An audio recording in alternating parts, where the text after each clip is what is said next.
Kepada semuanya yang telah memberikan energi, tenaganya, waktunya, ya, akan berlangsungnya pengajian rutin kita.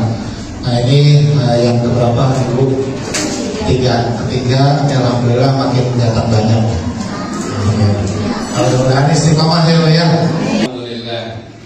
Alhamdulillahilladzi khalaqal insana fi ahsani taqwim. Wassalatu wassalamu ala sayyidil mursalin imamil muttaqin sayyidil wujuhil muhajjalin wa ala alihi wa ashabihi ajma'in. Amma ba'du. Yang saya hormati dan saya muliakan Ketua Yayasan Hidayatul Anwar, Bapak Mukarram Ustaz Ahmad Fikri SS. Benar ya SS? Kalau SS bukan screenshot ya. SS sampai sana sarjana. Lebih parah. Kita harus screenshot.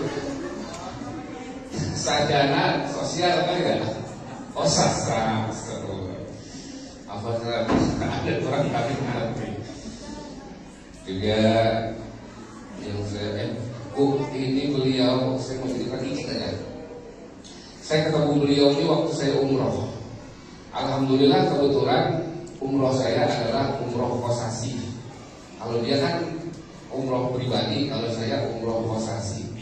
Ongkos boleh dikasih. Puas. Awalnya kayak apa gitu, bener. Ketemu beliau di sana, mengajar beliau sama kita gitu. Makanya ini beliau nih dari umroh itu saya udah lihat aura keustatannya itu udah kelihatan. Dulu kan saya kenal beliau. Iya, beliau di kamar mah kerjanya ngaji dulu. Saya mah saya ngaji juga, ngeliatin orang ngaji maksudnya. Ngaji, beliau rajin banget ke masjid ke Mekah tuh ke Masjidil Haram. Ini beliau nih luar biasa. Kita doain ya Bu, biar umurnya panjang, sehat, rezekinya luas, diberikan anak-anak yang soleh dan soleha, diberikan keluarganya sakinah, mawaddah, warahmah. Ini baru sakinah ya, warahmah, mawaddah belum? Baru satu. Alhamdulillah tadi saya lihat di sini juga sudah mau melahirkan ya 7 bulan. Kita doain biar anaknya jadi anak yang soleh atau anak yang soleh. Mudah-mudahan dilancarin di dalam persalinannya. Ini kalau yang kayak begini Bu, nih Bu, ini yang kayak begini kalau belum mati jangan dikumpulin dulu. Setiap manusia atau setiap insan, terutama wabil khusus kita sebagai muslim, ingin selalu dijadikan orang yang bahagia baik di dunia maupun di akhirat. Ini doa sering banget kita lakukan, doa sering banget kita bacakan ya ibu. Mau selesai sholat kek, mau selesai ngaji kek, mau selesai acara-acara, dimanapun doa-doa ini selalu kita minta kepada Allah. Doanya namanya doa sapu jagat. Doa apa Bu? Sapu jagat. Kesono kesini kena maksudnya begitu. Rabbana atina fid dunya hasanah wa fil akhirati hasanatan wa qina adzaban nar.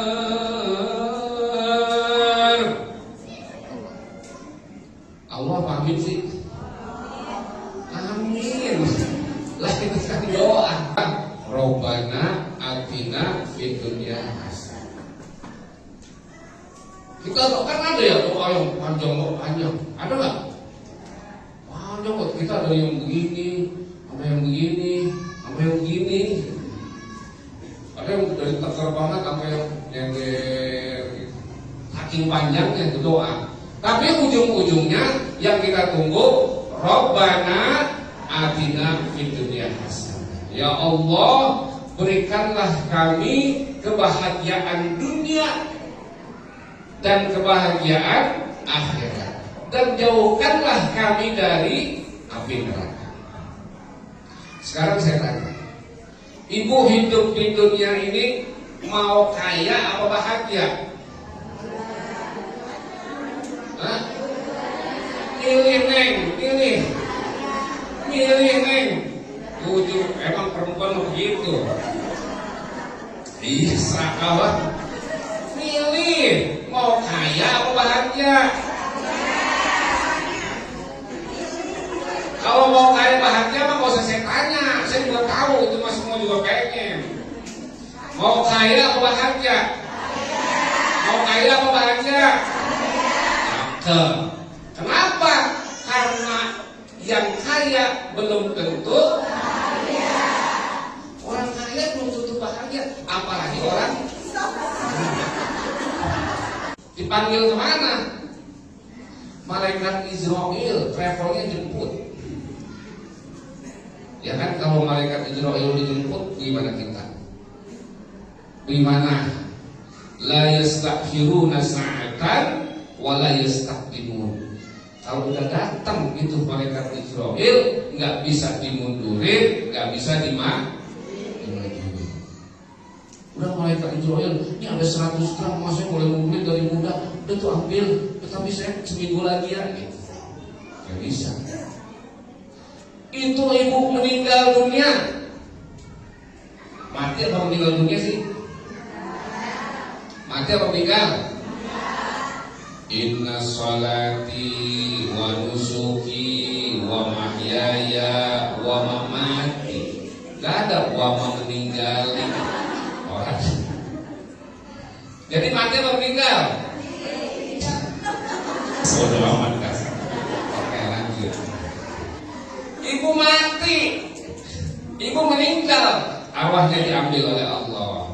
Itu harta yang udah ibu kumpulin. Makanya di dunia mah sama suami jangan cita-cita banget. Hah? Jangan sayang-sayang banget. Sayang boleh, tapi jangan cinta setengah mati. Lagi muda mah, punya bang, saya mau pokoknya istri semati sama abang. Ada kayak begitu? Semua? Enggak, kira di sini mah enggak. Iya neng, gue juga pokoknya sehidup semati sama lu. Begitu ibu meninggal dunia, emang suami ngikut lihat lahat. Kadang-kadang masih didatangin sama orang, ditajiahin di suami nih. Kadang-kadang ini yang satu matanya keluar air mata nih, yang satu mah mendirik nyari janda. Kalau bisa hidup lagi tepat kok. Makanya itu begitu. Ntar juga ibu harta yang ibu udah kumpulin begitu ibu meninggal dunia, nih baju yang masih ada di badan, emangnya itu baju masih kredit, masih baru, terus itu baju emangnya dibuka atau digunting? Dibuka atau digunting? Digunting, padahal itu baju baru, mana masih kredit. Kalau bisa ngomong, jangan apa, belum lunas gitu. Digunting. Bu, ya jadi kemana-mana dah tuh. Tuh jadi harta yang kita tumpuk-tumpuk itu nggak akan bisa menjadikan kita bahagia. Karena ujung-ujungnya mah kita bakalan mati. Makanya kalau punya harta, punya emas yang ibu sedekahkan buat masjid, Ustaz Fikri lagi mau memperluas lahan buat sekolah ya, buat masjid, buat parkiran masjid. Itu harta yang kita keluarkan buat pembangunan parkir masjid ini, itulah harta kita yang sesungguhnya. Emas yang kita kumpulin, duit yang kita kumpulin, itu semua bukan harta kita. Itu semua adalah harta anak-anak dan suami kita nantinya. Yang kita punya mantar, yang kita bawa ke akhirat. Makanya kalau nanti disediain proposal, bawa dah minimal ilok kali, timbang goceng-goceng aja mah kita kagak bisa nyumbang. Bisa kali. Jangan 5.000 ya. Kalau emang gak sanggup 50.000 dah. Kali gitu. Kalau gak sanggup 50.000 ya Allah Pak Ustad, lagi susah banget nyari duit, ya udah 100.000. Ilok. Ibu bawa tuh proposal. Tadi kata Ustaz Fikri, kalau misalnya ibu bawa proposal biarpun ibu nggak nyumbang, tapi ibu mencarikan dana buat sedekah buat masjid ini, insya Allah pahalanya juga ngalir buat ibu. Ya, insya Allah. Maka bantu, sedekahin ikut kalau ada harta. Gelang yang ada, udah serahin aja. Daripada lu diambil suami lu nanti. Ya sama bu, suami juga begitu. Punya duit banyak, harta banyak, rumah gede, mobil banyak, mobil mewah. Begitu mati mah emang ada bini yang mau ngikutin sampai ke kuburan, main hamil. Ya, teman juga sama, nginjeknya paling kencang kuburan kita. Teman mau akrab, begitu kita mati, bujuk dia yang paling kencang nginjekin kuburan kita. Biar padat. Istri sama semua kayak begitu. Maka inilah nilai-nilai yang seperti ini yang bisa membuat kita, kalau kita benar-benar mengikuti hati yang Allah sampaikan di dalam kitabnya, di dalam Al-Quran, hadis-hadis yang Allah sampaikan, bisa menjadikan kita punya sifat qanaah. Apa artinya? Artinya kita harus punya sikap menerima segala yang Allah kasih kepada kita. Itu intinya orang punya sifat qanaah. Orang kalau udah punya sifat qanaah mah hidup tenang, hidup adem ayem gitu. Rumah tangga juga dilihatnya dari jauh. Ya Allah, itu suami istri kayaknya hidup tenang banget, ya Allah, enak banget itu keluarganya. Kayaknya ketemu orang senyum aja. Dilihatnya enak mesra gitu. Dah di rumahnya, di dalamnya habis cakar-cakaran.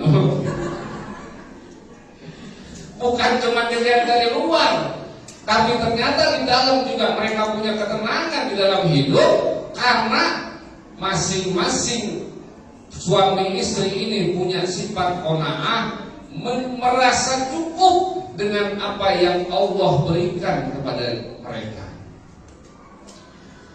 Ya bu ya, ada yang ngomong sama saya gitu, Pak Ustaz, ya Allah, apa sih hidup saya masalah, Pak Ustaz? Ada aja masalah sama saya. Bang sih kok tahu Pak Ustaz, ya Allah doain Pak Ustaz ini saya biar gak ada masalah. Kok kalau gak mau punya masalah hidup gampang. Gimana Pak Ustaz? Mati. Orang kalau gak mau punya masalah gampang. Jalan keluarnya adalah mati. Kadang-kadang mati aja kita masih punya masalah. Nyusahin orang. Ya. Jadi masalah mah jangan pengen hilang. Karena setiap orang pasti bakal punya masalah dalam hidupnya.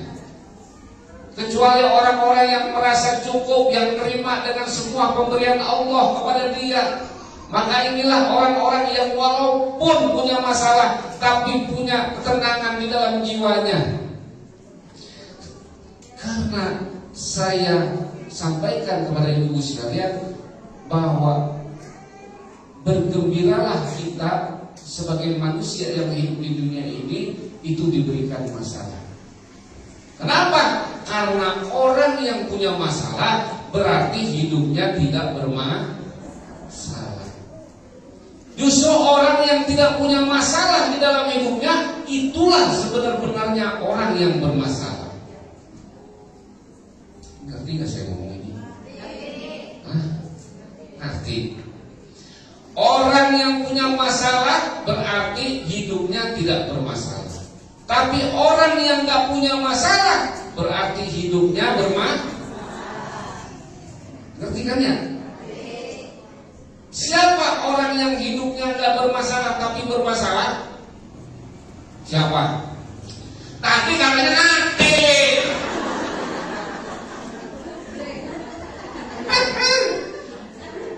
Emang ya?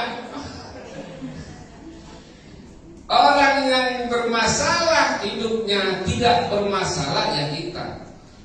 Kita punya masalah, tapi kita tidak bermasalah hidupnya ya kita nih. Tapi ada orang yang hidupnya tidak punya masalah, tapi ternyata hidupnya itu adalah bermasalah. Itulah orang-orang gila. Orang gila. Orang gila mah hidupnya tidak bermasalah, tapi dia punya masalah. Kenapa nggak punya masalah? Nah, dia mah nggak punya masalah sama orang tuanya. Dia mah nggak punya masalah sama keluarganya.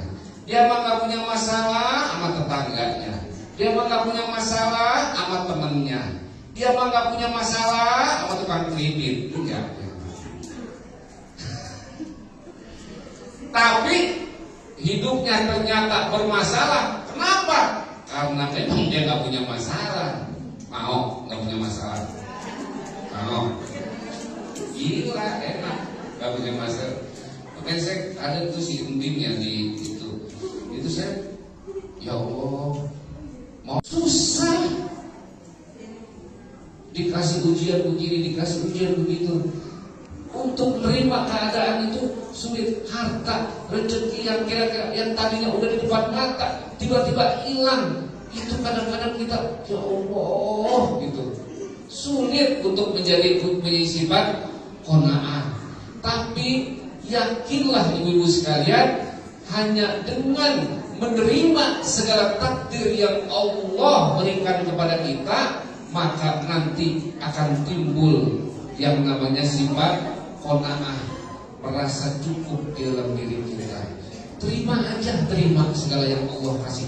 Dikasih suami ganteng, alhamdulillah. Dikasih suami kurang ganteng, alhamdulillah. Saya nggak mau ngomong jelek karena saya nggak enak. Dikurang ganteng aja. Dikasih istri cantik, alhamdulillah. Dikasih istri yang biasa-biasa aja, alhamdulillah.